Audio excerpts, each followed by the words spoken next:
எல்லாருக்கும் வணக்கம். என்னோட பேர் ஜாஸ்மின் மினி. நான் ஒரு நர்ஸ். உங்களில் சில பேருக்கு என்ன தெரிஞ்சிருக்கும். என்னோட சேனலில் நீங்கள் மெம்பராக இருந்திருந்தீங்க அப்படின்னா உங்களுக்கு என்ன தெரிஞ்சிருக்கும். பல பேருக்கு என்ன தெரிஞ்சிருக்காது. இந்த வீடியோ பார்த்தீங்கன்னா என்னோட சேனலில் இருக்கிற மெம்பருக்காக மட்டும் இல்லை, இந்த தமிழ்நாட்டில் உள்ள எல்லாருக்காக வேண்டி தான். சரியா, கடந்த சில நாட்களாக நம்மளோட ஃபேஸ்புக்காக இருக்கட்டும், ட்விட்டராக இருக்கட்டும், இன்ஸ்டாகிராமாக இருக்கட்டும், இல்லைனா சமூக வலைதளத்தில் நான் பரவலாக பார்க்கக்கூடிய சில விஷயங்கள் என் மனசை ரொம்ப ஹர்ட் பண்ணி நான் மன உளைச்சலுக்கு ஆளானதுனால தான் இன்றைக்கி நான் இந்த வீடியோ மேக் பண்ணுறேன். இந்த வீடியோவை நீங்கள் உண்மையிலே உங்களுக்கு ஒரு சமூக பொறுப்புணர்ச்சி இருந்துச்சுன்னா, இல்லை உங்களுக்கு மனசாட்சின்னு ஒன்று இருந்துச்சுன்னா எல்லாருக்கும் முடிஞ்ச அளவு ஷேர் பண்ணுங்கள். இது எல்லாருக்குமே போய் ரீச் ஆகணும். அப்படி ரீச் ஆனால் மட்டும்தான் நம்ம என்ன செய்ய முடியும்னா ப்ரிவென்ட் பண்ணிக்க முடியும். சரி, நான் டைரெக்டாக விஷயத்துக்கே வரேன், சுற்றி வளைச்சி பேசலை. நிறைய வீடியோஸில் நான் பார்க்குறேன், எல்லாருமே என்ன போட்டிருக்கிறீங்க, என்ன ஷேர் பண்ணுறீங்க அப்படின்னு பார்த்தீங்கன்னா, நர்சஸ் சரியாக பார்க்கல, ஹாஸ்பிட்டலுக்கு போன ட்ரீட்மெண்ட் இல்லை, ஆக்சிஜன் இல்லை, பெட் இல்லை, டாக்டர் வந்தே பார்க்கல, சரியாக மருந்து கொடுக்கல, இது ஐசியூவா இல்லைனா இது சித்திரவதை கூடமா, ஆண்களுக்கு கூட பெண்கள் தான் பார்க்குறாங்க, பெண்களுக்கு பேடு மாற்றுறது கூட ஆண்கள் தான் பார்க்குறாங்க, மனசாட்சிங்கிறதே இல்லை. உங்களுக்கு உங்கள் அம்மாவோ அப்பாவோ இதே மாதிரி அஃபெக்ட் ஆயிருந்தால் நீங்கள் இப்படி பார்க்காம இருப்பீங்களா, கேர் பண்ணாமல் இருப்பீங்களா? என்னங்க நினச்சிட்டு இருக்கிறீங்க? இல்லை என்னதான் நினச்சிட்டு இருக்கிறீங்க? நான் டைரெக்டாகவே கேட்குறேன், உங்களுக்கெல்லாம் மண்டையில் அறிவுங்கிறது கொஞ்சமாவது இருக்குதா, இல்லை கொஞ்சமாவது இருக்குதா அப்படின்னு கேட்குறேன். வீட்டில் இருங்க வீட்டில் இருங்க வீட்டில் இருங்கன்னு படித்து சொன்னமே, யாராவது வீட்டில் இருந்தீங்களா? தெருவில் தானே சுற்றிட்டு தெரிஞ்சிங்க. இப்படி ஒரு நிலைமை வந்துடக்கூடாது அப்படிங்கிறக்காண்டி தானே அன்றைக்கி நாங்கள் படித்து சொன்னோம், வீட்டில் இருங்க, கையை கழுவுங்க, மாஸ்க்கை போடுங்க. நீ யாராவது கேட்டிங்களா?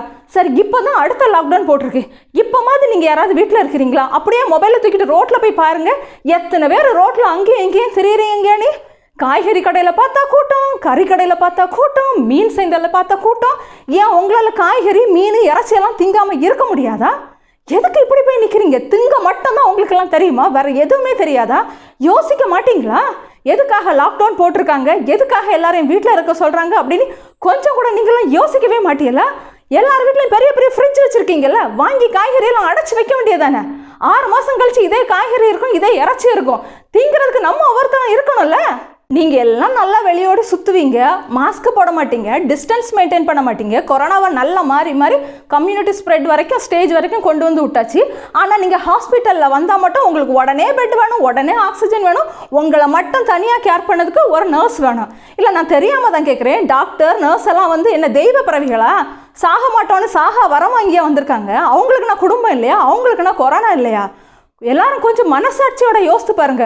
ஒவ்வொரு நர்ஸும் இந்த நர்சிங் படிப்புக்கு வர்றதுக்கு முன்னாடியே சத்திய பிரமாணிக்கம் பண்ணிட்டு வந்திருக்கிறா. எந்த ஒரு சூழ்நிலையிலையும் என் உயிரை கூட நான் துச்சமாக மதித்து வேலை பார்ப்பேன்னு. இன்னைக்கு அதைத்தான் நாங்கள் ஒவ்வொருத்தரும் செஞ்சுக்கிட்டு இருக்கோம். இன்னொரு முக்கியமான ஒரு விஷயம் என்ன தெரியுமா? 500 பேஷண்ட்டுக்கு ஒரு நர்ஸ் இருக்காங்களாம். ஒரு ஃபீமேல் பேஷண்ட்டுக்கு ஒரு மேல் நர்ஸ் பேடு மாற்றிட்டாங்களாம். ஏங்க, எங்களுக்கு ஆம்பளை யார் பொம்பளை யார் அதெல்லாம் தெரியாது. எங்களுக்கு பேஷண்ட்னா எல்லாரும் பேஷண்ட் தான். மாற்றி விட தானே செஞ்சாங்க, மாற்றாமல் போடலையே. இவ்வளோ பேசுகிற நீங்கள், ஒரு நர்ஸுக்கு பீரியட்ஸ் ஆச்சுன்னா அவள் எப்படி பேடு மாற்றுவான்னு ஒரு நாளாவது யோசித்தீங்களா?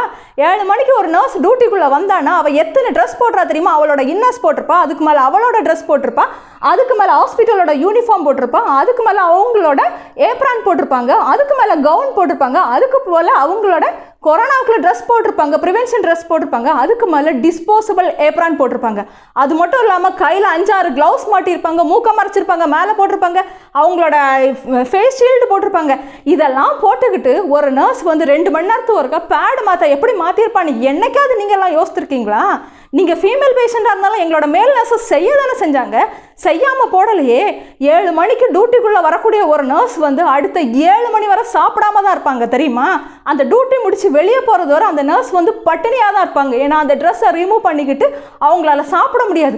எத்தனை நர்சஸ் தெரியுமா அவங்களோட யூரினை கூட கண்ட்ரோல் பண்ணிக்கிட்டு அந்த டியூட்டி முடியாத வரை உள்ளே இருப்பாங்கன்னு நினைக்கிறீங்க உங்களுக்கு தெரியுமா? உள்ளே பாருங்கங்க, அப்போ தான் தெரியும். உங்களோட பொண்டாட்டியோ இல்லைனா உங்களோட மகளோ உங்களோட மகனோ இல்லை உங்களோட பிரதர்ஸோ சிஸ்டர்ஸோ இந்த மாதிரி நர்ஸாவோ இல்லைனா இந்த மாதிரி மெடிக்கல் ஃபீல்டில் ஒர்க் பண்ணாதான் அந்த வலி தெரியும். உங்களுக்கெல்லாம் தெரியுமா, இது வரைக்கும் 45 டாக்டர்ஸ் இறந்துருக்காங்க. ஆனால் எத்தனை நர்ஸ் இறந்தாங்க, எத்தனை ஆம்புலன்ஸ் டிரைவர் இறந்தாங்க, எத்தனை சிடி ஸ்கேன் டெக்னீஷியன் இருந்தாங்க, lab technician, X-ray technician, pharmacist, இவங்கெல்லாம் எத்தனை பேர் செத்தாங்கன்னு ரிப்போர்ட்டே இல்லைங்க. இப்படியே போச்சுன்னு வச்சுக்கோங்களேன், 3வது வேவில் அழிஞ்சு போயிடுவோம், யாருமே இருக்க மாட்டோம். நல்லா யோசித்து பாருங்கள். தயவு செஞ்சு வீட்டில் இருங்க, மாஸ்கை போடுங்க, டிஸ்டன்ஸை கீப் அப் பண்ணுங்க, வெளியே போகாதீங்க, வீட்டில் இருங்க. இதெல்லாம் விட ஒரு விஷயத்த நல்லா யோசித்து பாருங்கள். இன்றைக்கி இருக்கிற சூழ்நிலையில் நர்சிங் ஸ்டூடெண்ட்ஸ், மெடிக்கல் ஸ்டூடெண்ட்ஸை வர நம்ம என்ன செஞ்சாச்சுன்னா டியூட்டிக்கு ஹாஸ்பிட்டலுக்கு கூட்டிகிட்டு வந்தாச்சு. ஒவ்வொரு நர்சிங் காலேஜில் உள்ள nursing students, paramedical students, doctors, படிக்கிற டாக்டர்ஸ் எல்லாருமே வந்து டியூட்டிக்கு வந்தாச்சு. இன்னும் நம்மளால் வந்து நிலைமை என்ன செய்ய முடியல, தாக்கு பிடிக்க முடியல. எங்களுக்கும் இதெல்லாம் புதுசு தாங்க. நீங்களே யோசித்து பாருங்கள். உங்கள் வீட்டுக்கு வந்து ஒரு விருந்துக்கு அரேஞ்ச் பண்ணியிருக்கிறீங்க, 10 பேருக்கு சாப்பாடு அரேஞ்ச் பண்ணியிருக்கிறீங்க, திடீர்னு 100 பேர் வந்துட்டா நீங்கள் என்ன செய்வீங்க? இதே நிலைமை ஒரு நாள் போச்சுன்னா பரவாயில்ல, அடுத்த நாள் அதே மாதிரி ஆகுது. ஒரு மாதம், ஒரு வருஷம் இதே மாதிரி நடந்துச்சுன்னா உங்களால் தாக்கு பிடிக்க முடியுமா? நாங்கள் மனசளவில் நொந்து போயிருக்கோம். சரியா? கஷ்டப்பட்டு நார்மலாக இருக்கிற ஒரு டைமில் ஒரு பேஷண்ட்டை பார்த்து அந்த பேஷண்ட் இறந்துட்டாலே அதுலேருந்து நாங்கள் மீளதுக்கு கிட்டத்தட்ட ஒரு வாரம் டைம் எடுக்கும். சரியா? ஐயோ இப்படி பார்த்து இறந்துட்டாங்களேன்னு ஒரு நாளைக்கு இன்றைக்கி 10 டெத்து பார்க்குறோம். எங்களுக்கும் மனசு இருக்குல்ல, மனசாட்சி இருக்குல்ல, அதுக்கு உணர்ச்சி இருக்குல்ல, அது வலிக்கும்ல. ஏன் உங்களுக்கு புரிய மாட்டேங்குது? தயவு செஞ்சு போய் வீட்டில் போய் இருங்க, தெருவோட தெரியாதீங்க. போன வாரம் எங்கள் கூட டியூட்டியில் வேலை பார்த்த நர்ஸ் இந்த வாரம் இல்லை, இறந்துட்டாங்க கொரோனால.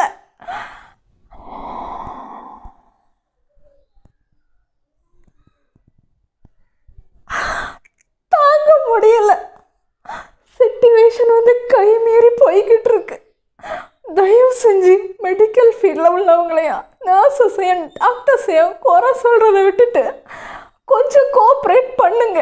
தயவு செஞ்சு வீட்டில் இருங்க, தெருவோட தெரியாதீங்க. இப்படியே போச்சுன்னு வச்சுக்கோங்களேன், 3rd வேவ்ல ஒன்றுமே பண்ண முடியாது. அப்புறம் பெட் இருக்கும், ஆக்சிஜனை உற்பத்தி பண்ணிடலாம், மெடிசனை கூட ரெடி பண்ணி கொண்டு வந்துடலாம். உங்களை கேர் பண்ணி பார்க்கறதுக்கு நர்ஸஸ் அண்ட் டாக்டர்ஸும் இருக்க மாட்டாங்க.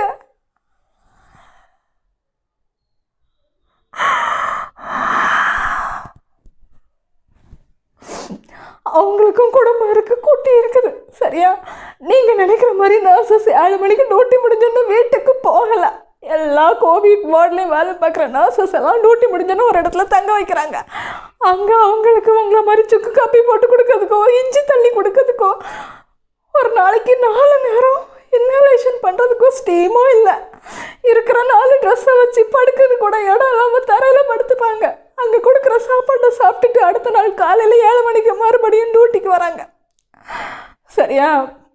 புரிஞ்சுக்கோங்க, சிச்சுவேஷனை வந்து புரிஞ்சுக்கோங்க. இதெல்லாம் விட நீங்கள் நினைக்கிற மாதிரி நர்சஸ்லாம் 40,000 50,000 சம்பளமும் வாங்கலை. இந்த கொரோனா டியூட்டியில் இருக்கக்கூடிய மோஸ்ட் ஆஃப் த நர்சஸ் பார்த்தீங்கன்னா contract basis nurses. Contract basis நர்சஸ்னால் உங்களுக்கு என்னென்னு தெரியுமா? எப்படி ஒரு நம்மளோட நாட்டுக்கு வந்து ஒரு இக்கட்டான சூழ்நிலை வந்துச்சுன்னா போர் செய்கிறதுக்காண்டி நம்மளோட சோல்ஜர்ஸ் இமீடியட்டாக போகிறாங்களோ, அதே மாதிரி இந்த மாதிரிப்பட்ட பேண்டமிக் சூழ்நிலைகள் வரும்போது நர்சிங்கில் இருக்கிறவங்களெல்லாம் ஹையர் பண்ணுவாங்க. கவர்மெண்டால் சரியான சம்பளமும் கொடுக்க முடியாது. அந்த டைமில் ஃபினான்சியல் இஷ்யூஸ் இருக்கிறனால ஒரு குறிப்பிட்ட சேலரியை ஃபிக்ஸ் பண்ணி இந்த சேலரி தான் தர முடியும், ஒர்க் பண்ண வாங்கன்னு கூப்பிடுவாங்க.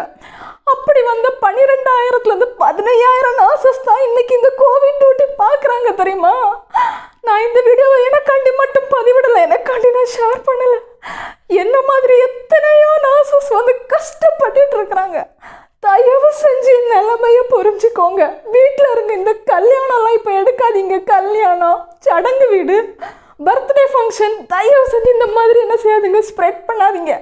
எல்லாருமே ஒரு வாரம் உங்கள் வீட்டில் இருந்துட்டிங்கன்னா போதும். இந்த கொரோனா செயினை நம்ம எல்லாரும் என்ன செஞ்சிடலாம், பிரேக் பண்ணிடலாம். எங்களுக்கு கொஞ்சம் கோஆப்ரேட் பண்ணுங்க. நாங்கள் மனசளவுலையும் உடல் அளவுலையும் ரொம்ப சோர்ந்து போயிருக்கோம். 1 வருஷம் ஆச்சு. எங்களோட பணி சுமையும் மென்டல் ஸ்ட்ரெஸ்ஸும் நீங்களும் சேர்ந்து கஷ்டப்படுத்தாதீங்க. கொஞ்சம் எங்களுக்கு வந்து ஆறுதல் தாங்க, எங்களுக்கு வந்து சக்தியாக இருங்க. இந்த நிலைமையை நம்ம தாண்டி வருவோம் அப்படின்னு எங்களுக்கு வந்து துணையாக இருங்க. அதை விட்டுக்கிட்டு ஒரு நாளைக்கு 5 டெத்து 10 டெத்து பார்க்குறோம். உங்கள் வீட்டில் ஒரு டெத்து நடந்துச்சுன்னா அதுலேருந்து நீங்கள் மீளதுக்கு எவ்வளோ நாள் ஆகுது? எங்களுக்கும் மனசு தானே இருக்குது, வேற எதுவும் இல்லையே. ப்ளீஸ் முடிஞ்ச அளவு இந்த வீடியோவை வந்து நீங்கள் ஷேர் பண்ணி கொடுக்குறீங்களோ இல்லையா, தயவு செஞ்சு நீங்கள் ஒரு ஆளாவது வீட்டில் இருக்க முயற்சி பண்ணுங்கள். எல்லாரும் வீட்டில் இருங்க, முடிஞ்ச அளவு வேக்சின் போடுங்க. அப்போ தான் இந்த 3rd வேவ்லேருந்து நம்ம தப்பிக்க முடியும். எல்லாரும் சாதாரண ஒரு உலகத்துக்குள்ளே வரணும். நம்ம எப்பவும் போல் என்ன செய்யணும்னா இயங்க ஆரம்பிக்கணும். தேங்க்யூ.